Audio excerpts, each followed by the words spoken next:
bulls.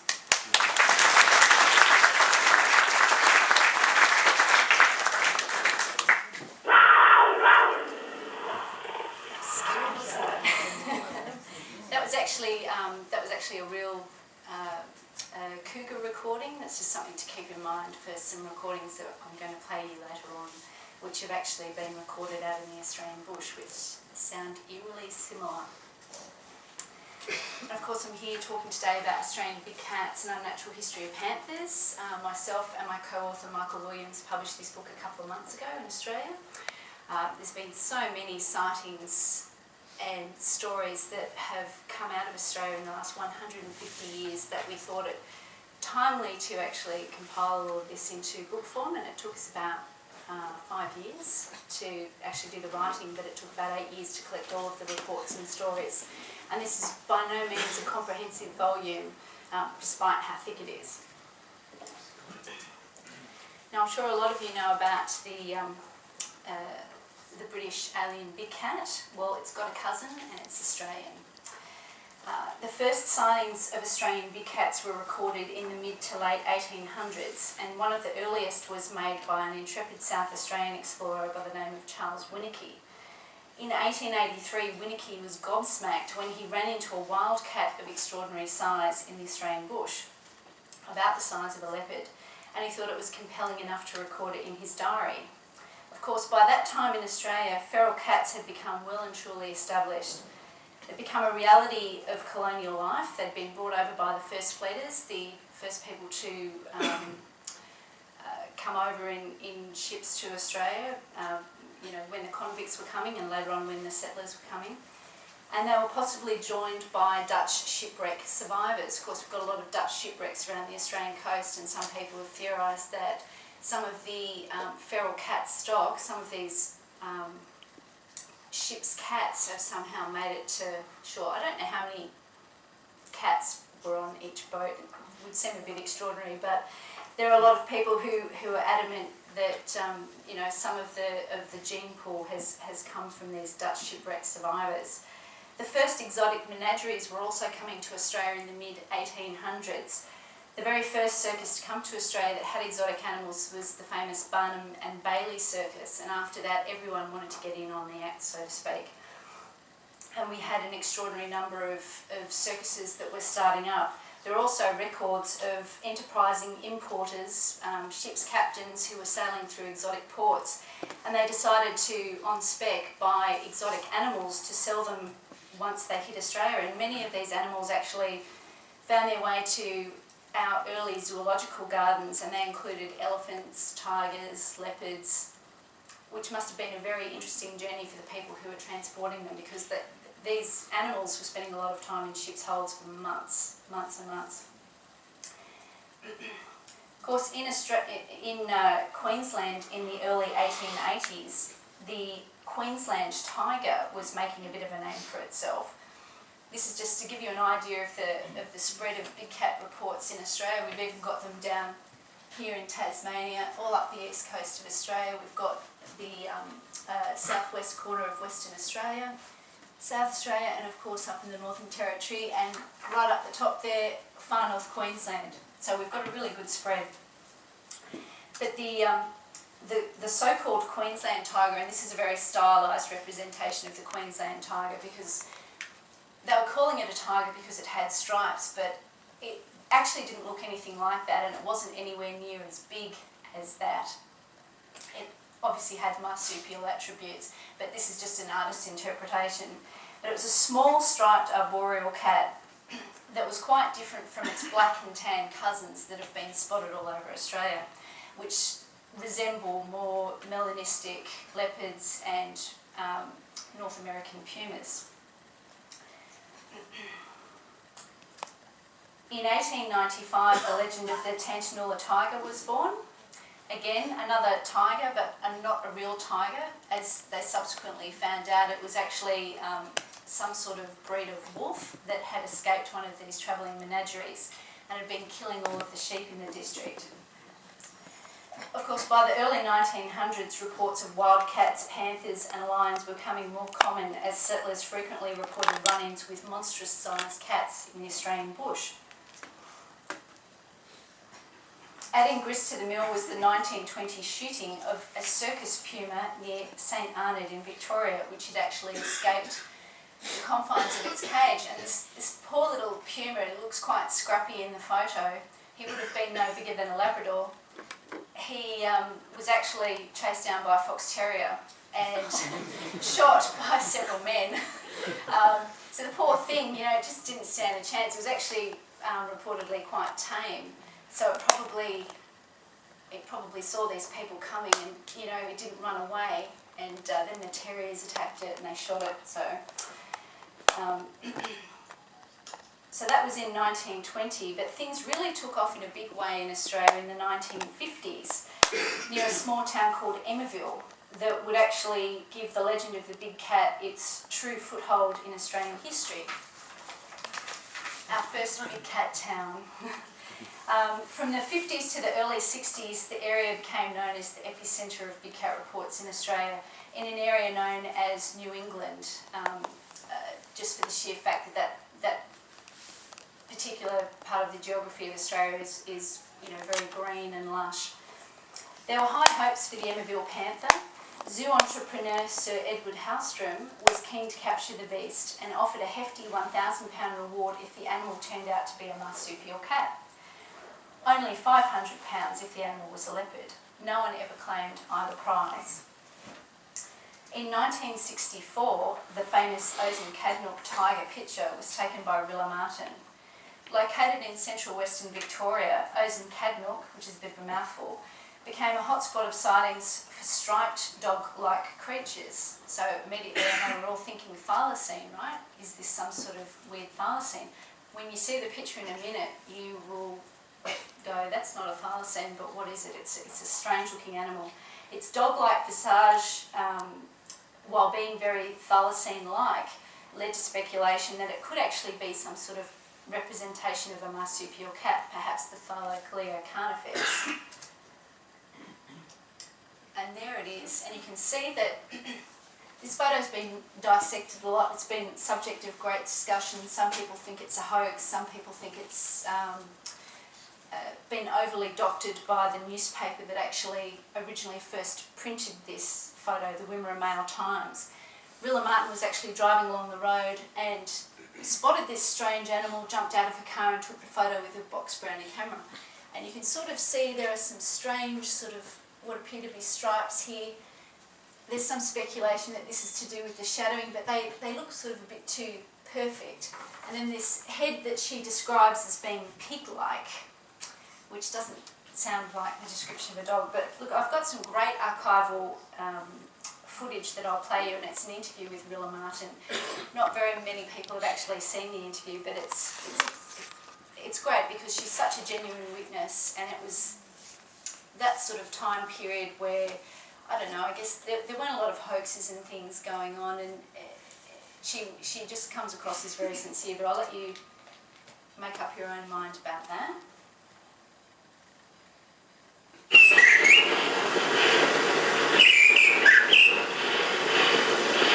For over 100 years, from the more remote areas of eastern Australia, have come reports of an unidentified striped animal. While the descriptions over this period are remarkable for their similarities, no skin, spoor, bones, nor whole specimen has ever reached a museum for classification. Now, how did you come to see this animal? Well, I was travelling on the road west of Gurrook, and it was midday and brilliant sunshine, and I happened to be on a side track at the time, and I noticed this peculiar animal, and I just took a quick photograph of it out of my car, and within a flash it had gone over the log and disappeared into the scrub. You think that the sound of the car engine frightened you? Most definitely. It was that made it alert, and also alerted me. What did it look like? Be as precise as you can. It appeared to be of a Labrador size. It had a large head, very thick set front, stripes on it, which I didn't notice much at the time because of the shadows on it, and a snout, rather like a pig. And its tail hind quarters looked a little bit like Oh, very light anyway, very light structure. Willem Martin had presented a curious world with an enigma.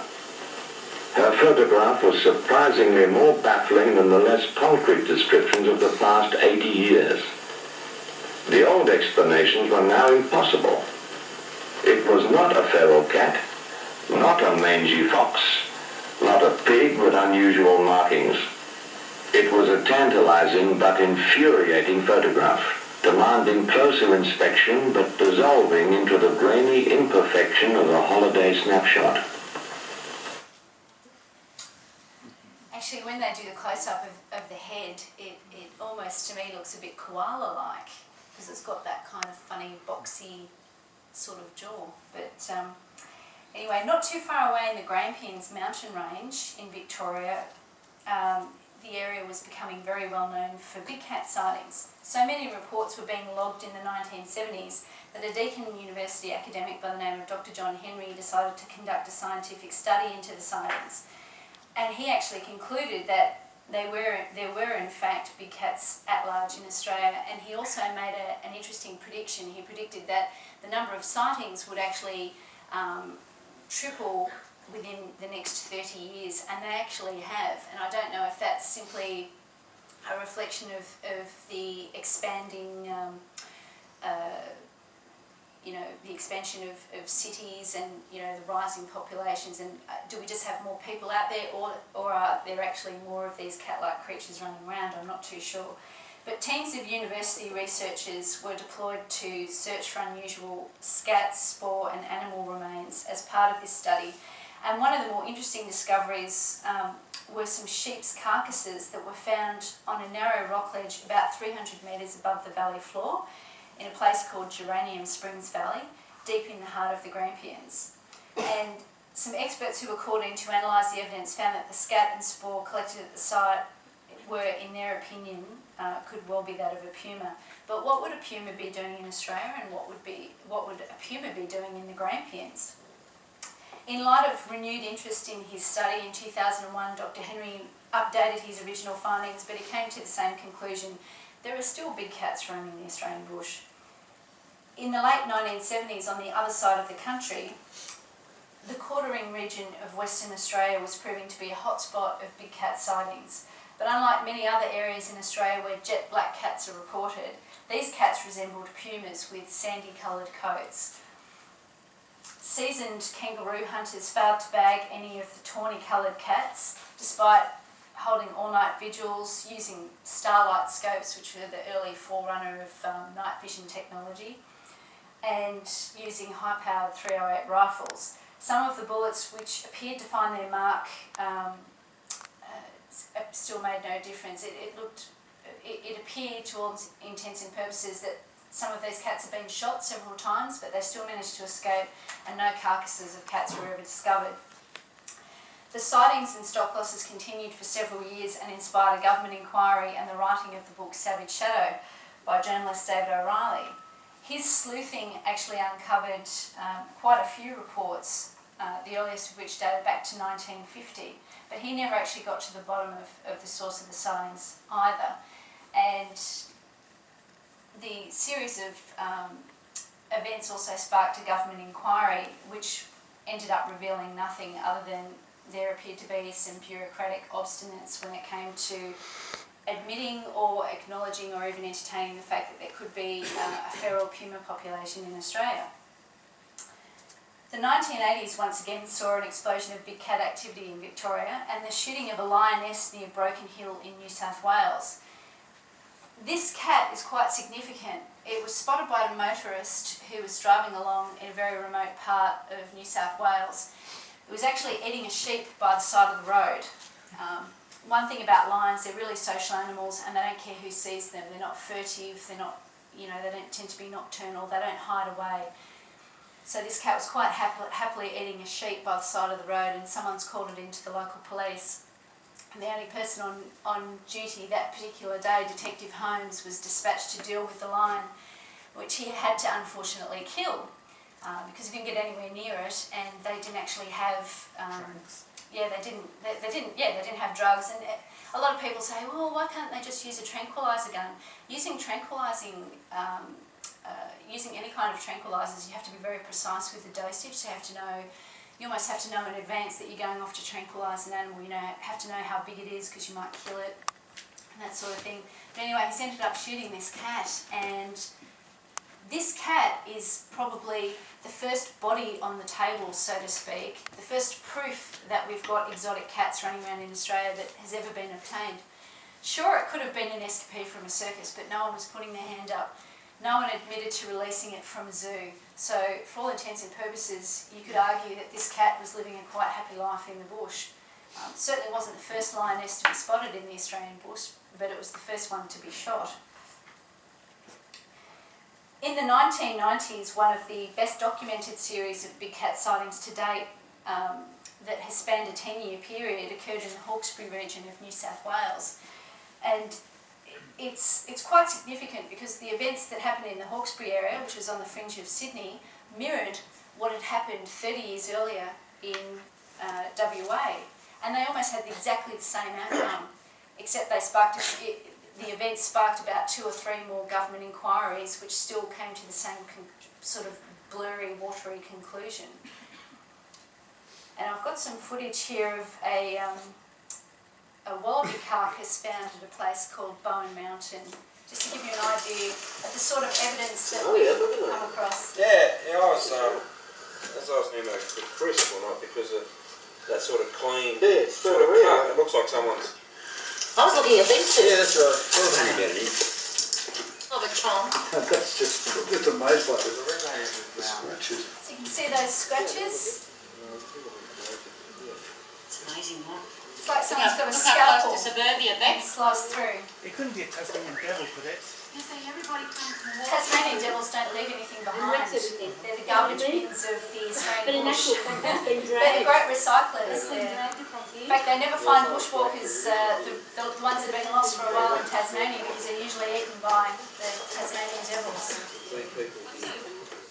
And that's actually a true story. I was talking to some rangers one of my trips down to Tasmania, and they told me a very funny story about this fellow who'd been missing for a week, and all they found was his wristwatch with a bit of skin and hair and stuff attached. And they said the guy he had some sort of heart condition, so they suspect he died from that. But because he'd been missing so long, and all they found was the wristwatch and I think his shoes and a bit of his clothing. Not very nice. In 2005, we landed our second big cat body. Retired engineer and hunter Kurt Enkel shot and dismembered a large black cat in Gippsland, Victoria. Now, debate rages over the authenticity of the cat.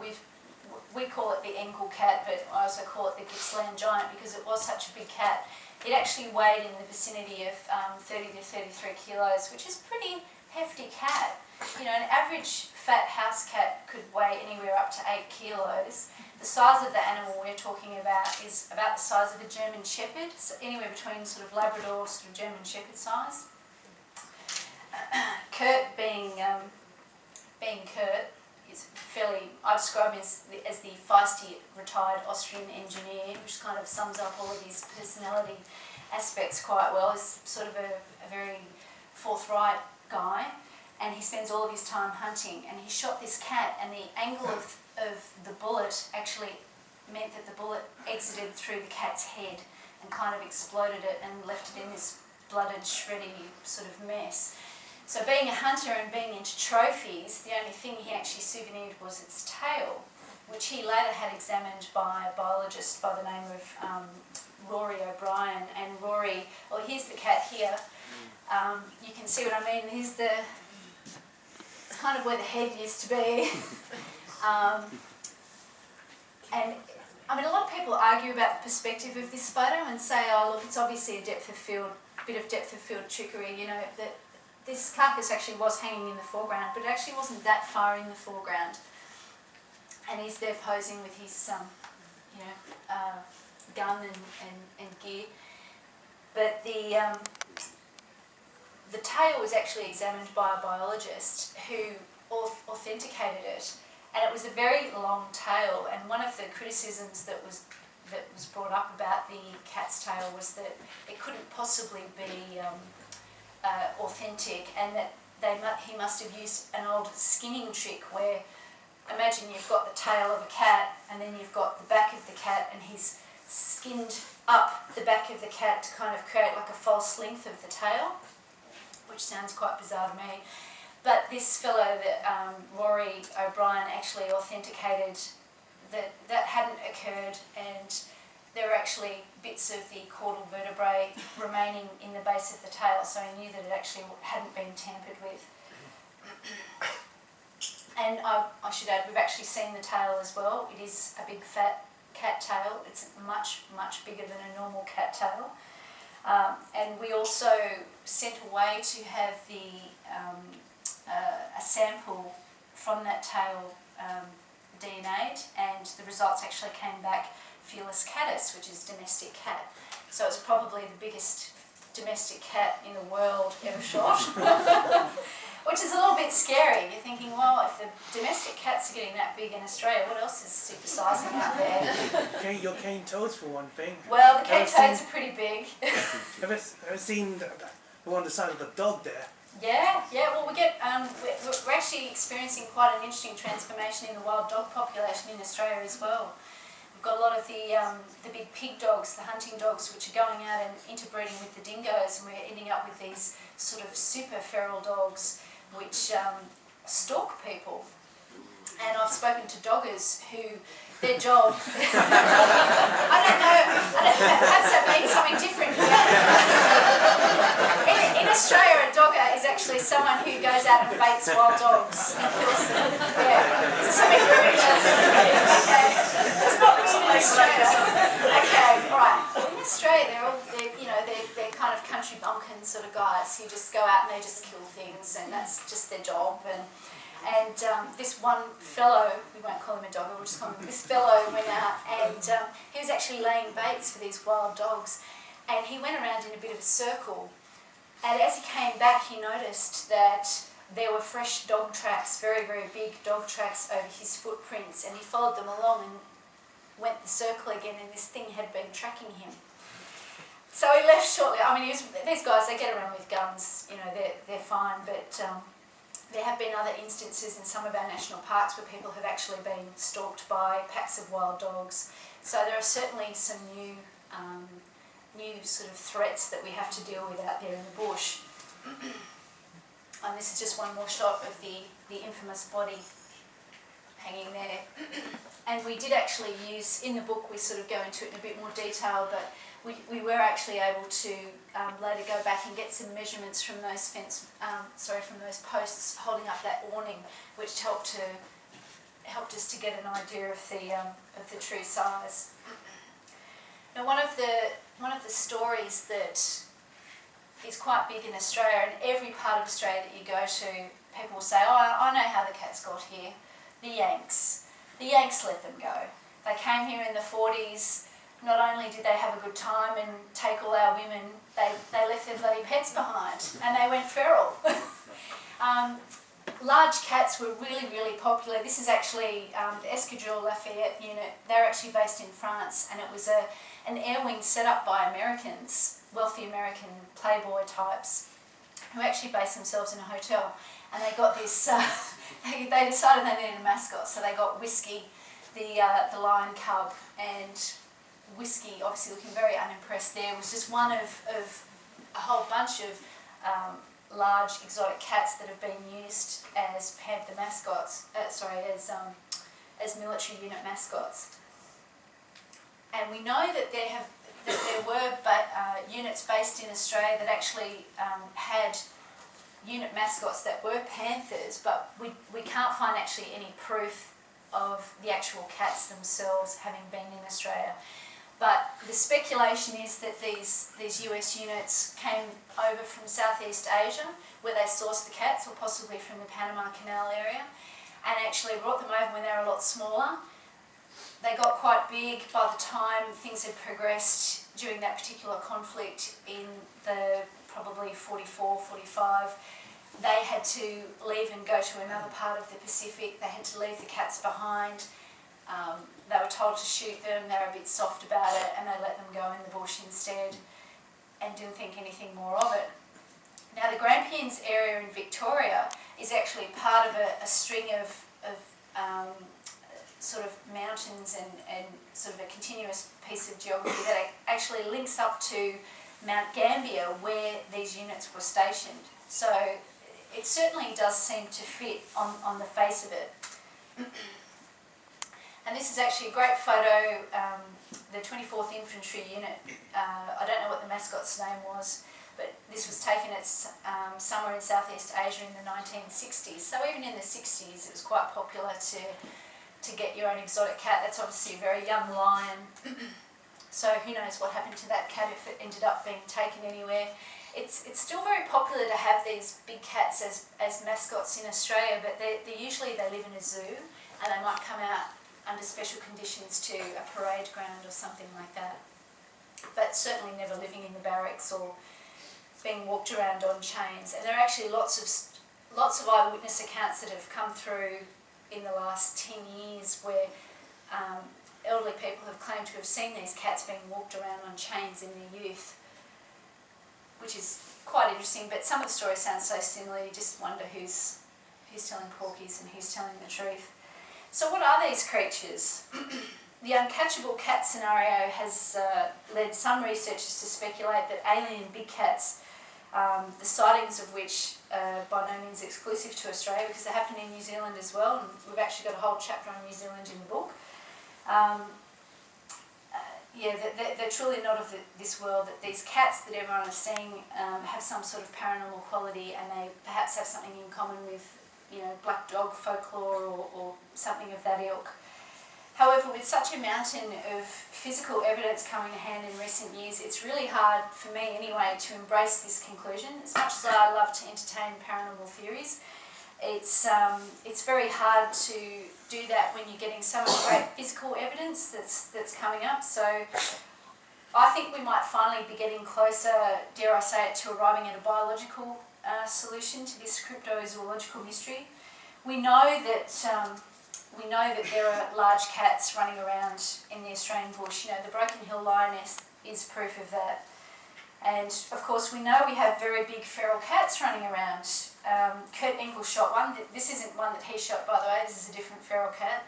Sadly lacking a bit of scale here, but we do know that this is quite a big boulder. But one of the telltale signs this is a feral cat, of course, is its titchy little legs and its tiny little paws.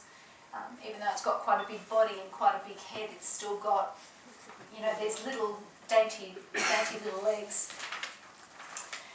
So it would seem that we can definitely say there are large exotic cats and mutant moggies running around, making a niche for themselves in the Australian bush.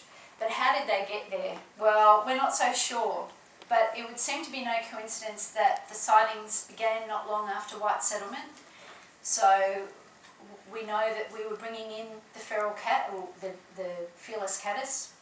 We know that the exotic menageries were coming in, and even today in Australia, we've had a lot of zoo enthusiasts open up small zoos, and a lot of the animals haven't been accounted for. These zoos have suddenly mysteriously shut down, and the cats are unaccounted for. And in Australia, all you have to do, no one actually has to sight the dead body. I could own 10 tigers, but as long as I check the apartment, those tigers are dead. Those tigers are dead. You don't need to see them. I've disposed of the bodies, they're dead. So there's a real accountability problem with small zoos in Australia. Something else that, another area for exploration is, the possibility that our extinct marsupial cat, Thylaclea carnifex, and this is obviously an artist's view of what it could look like. I've seen some wildly different pictures of Thylaclea carnifex. Some of them are uglier than others, but that's quite a nice one. Could this cat still be eking out an existence in the bush? But that's a bit small, isn't it? It looks like a squirrel. Well, it has, being a marsupial, has a lot in common with our possums, actually, and it had a pouch, It was arboreal. It had a very interesting, almost like an opposable thumb with a secatore-like, blade-like almost appendage. Yeah, it doesn't quite look as fearsome and scary and cool as a lot of men would like it to look. They see a rendition like that and they're like, oh, that's not a very cool mystery animal, is it? It's got spots. A lot of people describe it as looking like a giant quoll, and if you've ever seen a quoll, probably a lot of people haven't. A lot of people probably never even heard of a quoll, but it's an interesting little animal in Australia. It's carnivorous. It's pretty feisty. It's endangered.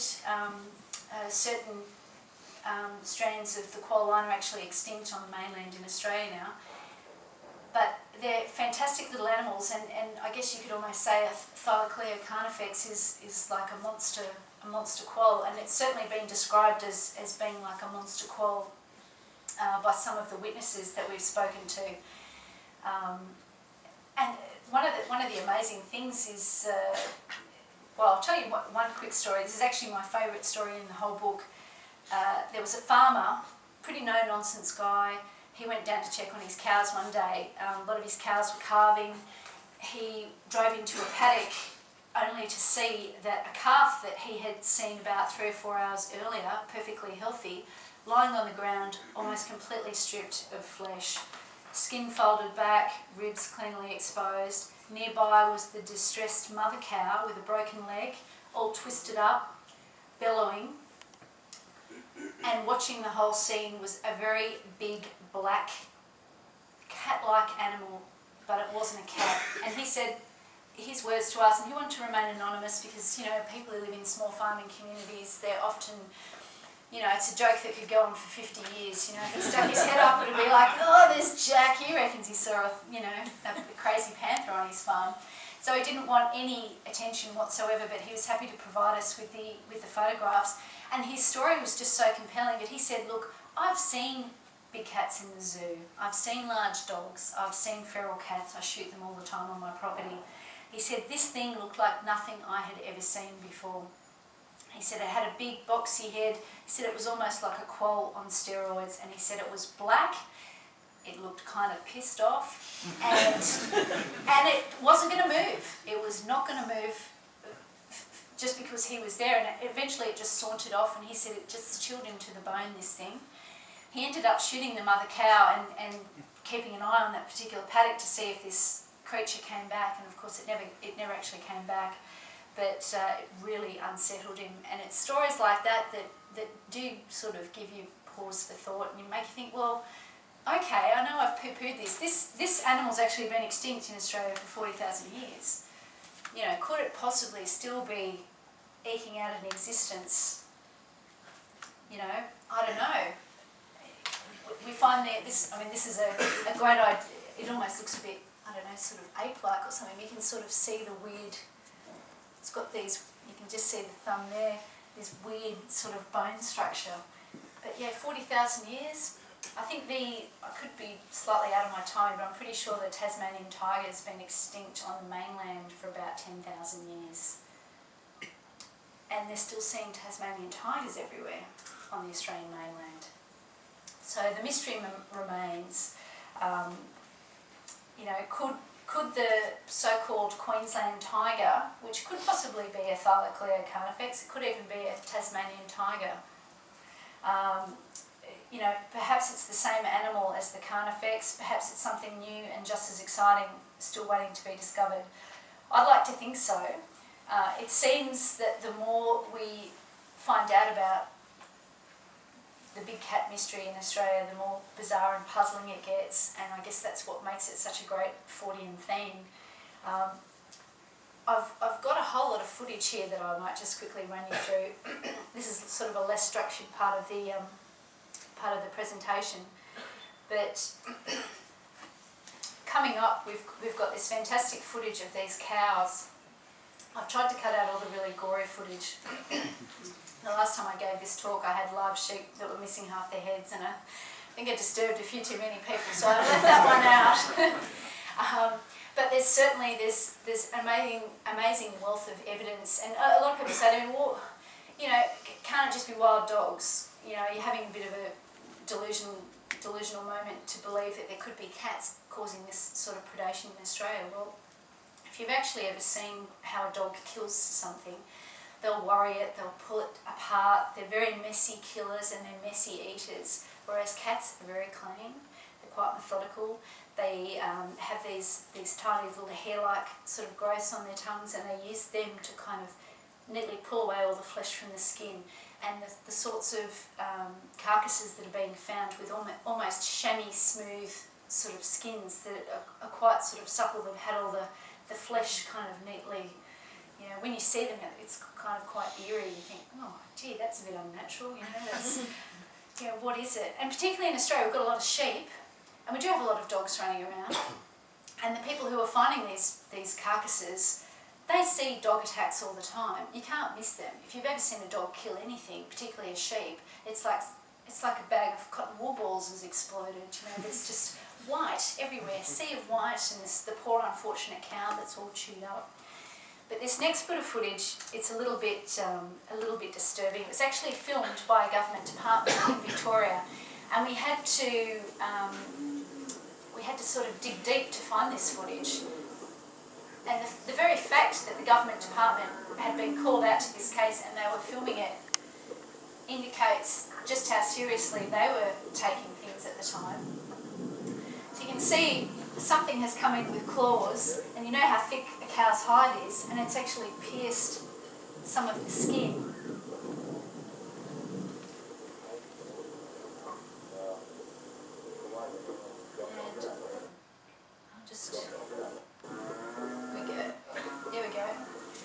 Some claw marks there on the neck as well, and this was in this herd of cattle. And dogs can't do that. They just can't. I mean, dogs do have claws, and they can be a little bit sharp, but not sharp enough to shred through the flesh in that way. And you might remember that earlier piece of footage with the wallaby carcass that had been kind of crunched in two and had the slits in the flesh. So we've got the poor old unfortunate cows. Monday night, I think. Just letting you know that we've got action on our roof again, and came here about 6 o'clock. Did you hear that? It's here. Anyway, yeah, they got here about 6 o'clock. So just thought I'd let you know, in case you've got activity. Okay. Bye. Now, just some background to that phone call. Sorry, I should have led up to that a bit better. That was a bit sudden. Kanina Howard was a neighbour, or is a neighbour, of another lady that we were dealing with in an area called Kenthurst, which is on the edge of Sydney. We sort of introduced all these witnesses to each other, and they've kind of formed a little sort of unofficial telephone tree, if you like. So if someone spots the big cat in their yard, they get on the telephone tree and they do the ring around. They ring us, they ring their neighbours. And Kanina was actually on the phone leaving a message for this other woman, and so that's the recording from the other woman's telephone answering machine. And while she's leaving the message to say that she's seen the big cat, it sort of pops up. Did everyone hear that okay? Or Yeah. You heard it okay, I don't need to play it again. Now, interestingly, quite a number of years earlier, down in Victoria, a similar recording was caught, and it is quite chilling as well. And I'll just play that one next.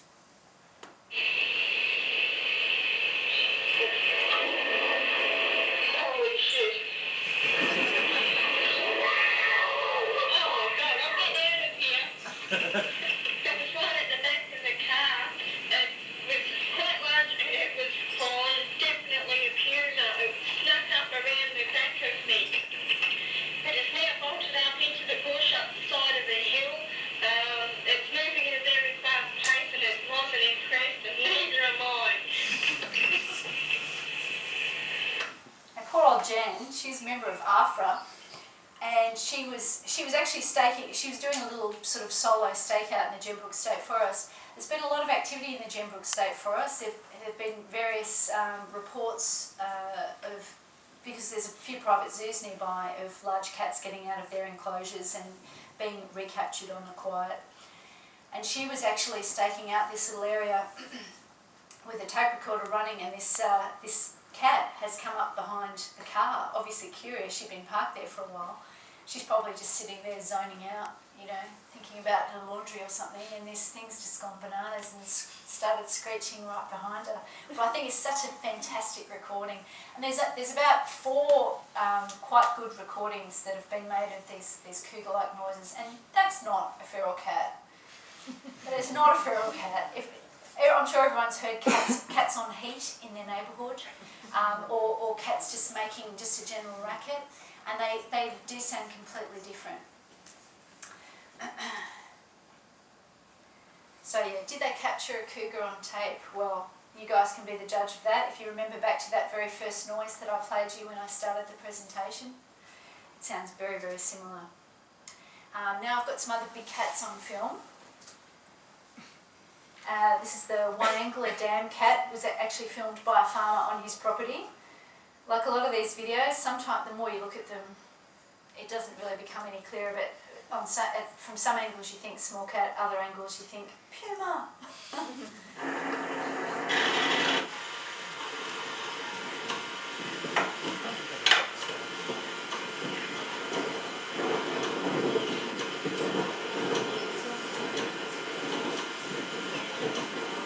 So it's very hard to get a sense of scale in a lot of these videos, but I guess the one thing they all have in common is the people who decided to film these cats were actually prompted to film them because of their unusual size. And obviously this guy's on a farm, and Jen Donovan's cat is very similar to the One-Angler Dam cat. This cat was actually filmed up in the Northern Territory. Jan was living up in the Northern Territory for a while, and she was, I think they were gold panning or something, they were doing something. They were hanging around the riverbank, they were on holidays. She was filming and they spotted this large cat on the other side of the riverbank and thought it was interesting enough to film. And it's a really muscly cat.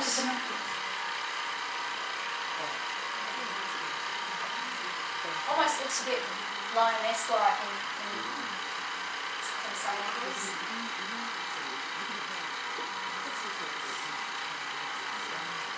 Then it'll do other little things. It'll do other things, and you think, oh, it looks like a little kitty, but then you've got to remember it's actually a big cat. Unusual gait. Because domestic cats have small gaits, while stand behind me. A lot of people argue, people who don't know much about the Australian bush, including a lot of Australian scientists, would argue that large cats could not sustain themselves in the Australian bush. That's a fallacy. A lot of cats don't actually need to drink water, as long as they've got access to prey, because they'll get the liquids they need from the blood of the animal. And there is actually a lot to eat in the Australian outback, if you know where to look and you're not too fussy about the taste.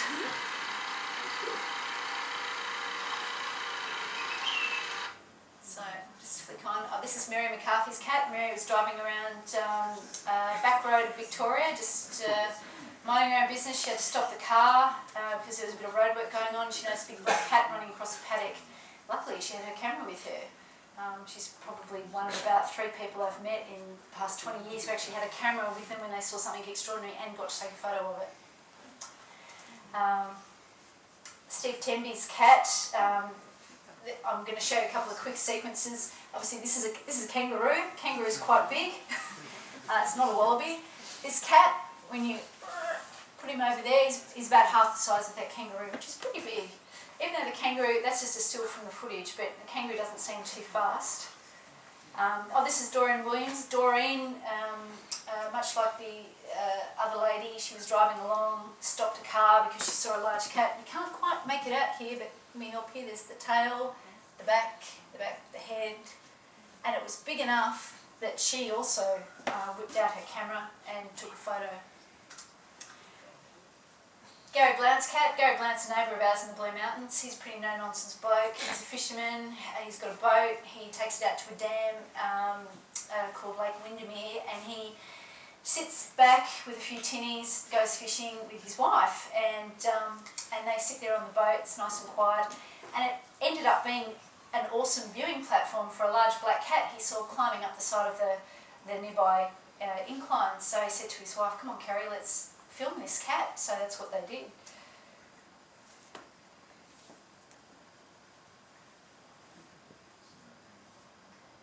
And here's this large black cat moving along up the hill. And it was completely oblivious to Gary and Kerry because, of course, they were sitting in the middle of this lake, and they were obviously downwind of this animal, so I couldn't smell them. And there was actually 2 black cats that they filmed.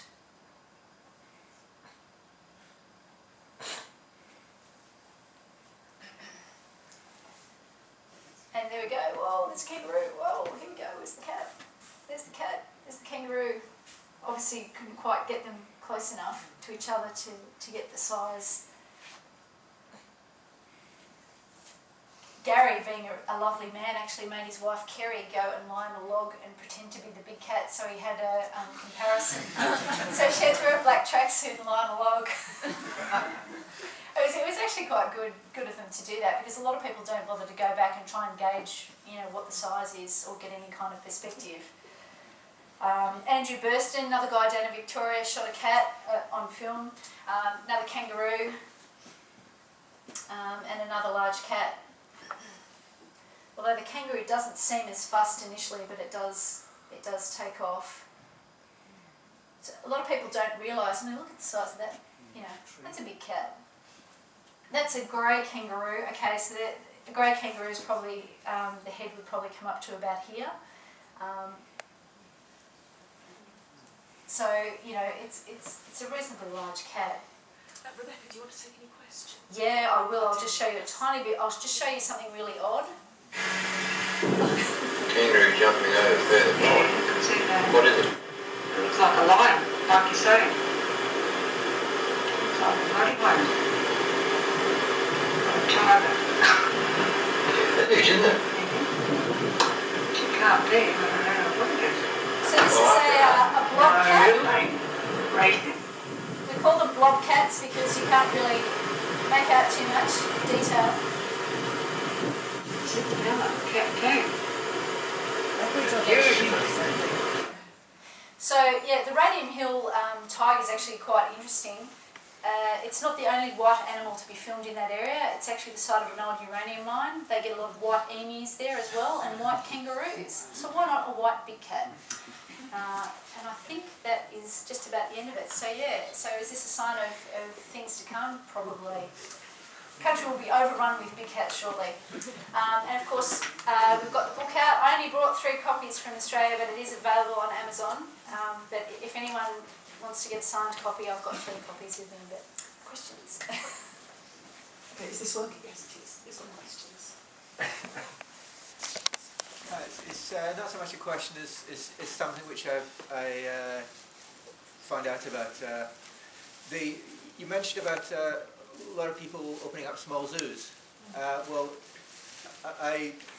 then the zoos closed. Well, I'm from Glasgow, and there was a zoo there in Glasgow until about 2002, and it closed then. And sometime after it closed, some urban explorers got in, and they had a look around, and mostly the zoo was empty. And then they got to Adimula's tiger den, and Adimula Tiger's Den, and it was, they looked in, and there was the tiger. It was still alive. It looked pretty miserable, but so somebody had obviously been feeding it. Yeah. But all the other animals had presumably found other homes, but the tiger was left in the zoo. I don't know what happened after that. I've actually been to that zoo 2 years ago, and it's now just completely trashed. But it does show that tigers and other big cats are probably the hardest animals to find new homes for. So it wouldn't surprise me if they just let them free. That's true. I mean, a lot of people can't find the heart, I guess, to kill these animals, which is what they're required to do, unfortunately. Hi there, very interesting talk.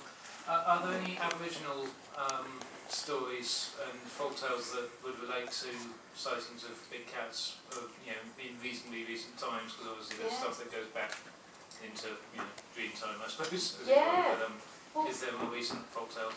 Well, funnily enough, big cats don't really figure in the Aboriginal storyboard until white settlement, and they became a really popular form of food. Apparently, cats were are quite tasty, and they thought it was brilliant, you know, that there were these new animals that they could eat that were kind of introduced. It's interesting that because of course the Aboriginal people, I guess, were the first settlers because they weren't native to Australia either, but they were the first on the scene, and they would have arrived at the tail end of the existence of Thylacoleo carnifex. So, you know, it's interesting that, you know, no rock art. Well, there has been some rock art discovered that some people speculate might be Thylacoleo, but some of the rock art's so ambiguous, could be anything, you know. It's more likely Tasmanian tiger than anything else, but yeah, it would be very, you know, surely they ran into some, surely they ate some Aborigines who arrived and went, oh, what's that? Oh, it's a, you know, because they were jumping out of trees and killing all kinds of things, so why not, you know, the first people who turned up. But there are no sort of big cat sightings in the record.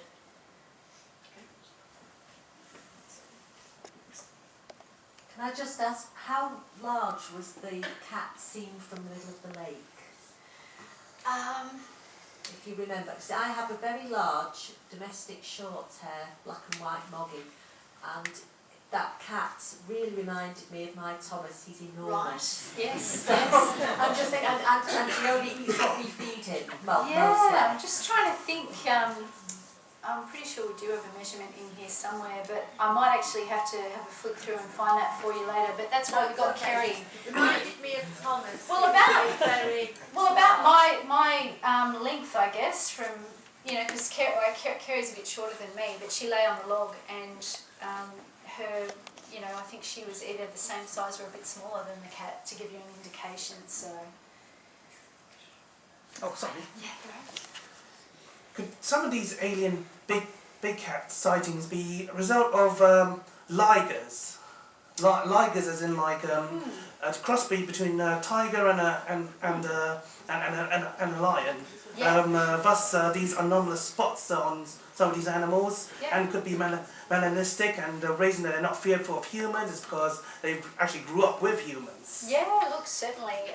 Yeah, I'm familiar with ligers. I mean, they're monstrously large cats. They're impressively large cats, but they also tend to be sterile, so you can't actually breed more ligers from ligers, but you can create them. It's a sterile hybrid. There is some speculation that we could be dealing with jungle cat hybrids because of our proximity to Indonesia. There are certainly a lot of jungle cats running around up there. One of the potential candidates that we raise in the book is Temminck's cat, which actually has two colour phases. It has the tan and the black, which would make a really neat solution for the whole thing. But like so many things, every time you think you've got this cat by the tail, something changes, and you know, I actually believe that there could be 2 or 3 different sorts of scenarios that we're dealing with in Australia. Of course, Australia, like New Zealand, has you know, a not so proud history of introduced animals, because we had a lot of societies that set up in the early days called acclimatisation societies, that their specific purpose was to create mini Englands in places like New Zealand and Australia. So they brought over lots of plants and animals to try and recreate what they had at home, and that's why we've got a big fox problem, big rabbit problem, big toad problem, and everything else. Thanks guys, thanks so much for coming.